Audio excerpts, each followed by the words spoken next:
മലയാളികൾക്ക് ഇഷ്ടപ്പെട്ട മധുരപലഹാരമാണ് ഉണ്ണിയപ്പം. ഉണ്ണിയപ്പത്തിന് പല രീതിയിൽ മാവ് ഉണ്ടാക്കിയെടുക്കുന്നുണ്ട്. എന്നാലും അരി അരച്ചെടുത്ത് വിറകടുപ്പിൽ ഉണ്ടാക്കിയെടുക്കുന്ന ഉണ്ണിയപ്പത്തിൻ്റെ രുചിയും മണവും ഗുണവും ഒക്കെ ഒന്ന് വേറെയാണ്.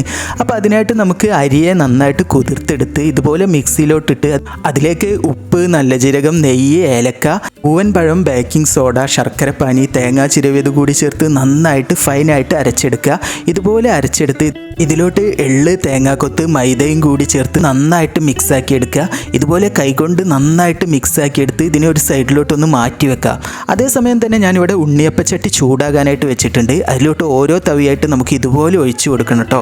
ഇനി നമുക്കിത് നന്നായിട്ട് പൊങ്ങി വരും. ആ സമയം ഒന്ന് തിരിച്ചിട്ട് കൊടുത്ത് തിരിച്ചും മറിച്ചും ഇട്ട് കൊടുത്ത് ഇതിനെ ഒരു ഗോൾഡൻ കളറിലായി കിട്ടുന്നത് വരെ നമുക്ക് ഫ്രൈ ചെയ്തെടുക്കണം. അടിപൊളി സ്മെല്ലാണ്. ഇനി നമുക്കിത് കോരി മാറ്റി വെക്കാം. ഇനി നമുക്ക് ചൂടാറി കഴിഞ്ഞാൽ ഇതിനെ സെർവ് ചെയ്യാനായിട്ട് പറ്റും. അപ്പോൾ ഇതുപോലെയുള്ള നാടൻ പലഹാരങ്ങൾക്കായി എൻ്റെ ചാനൽ ഫോളോ ചെയ്യാനായിട്ട് മറക്കല്ലേ.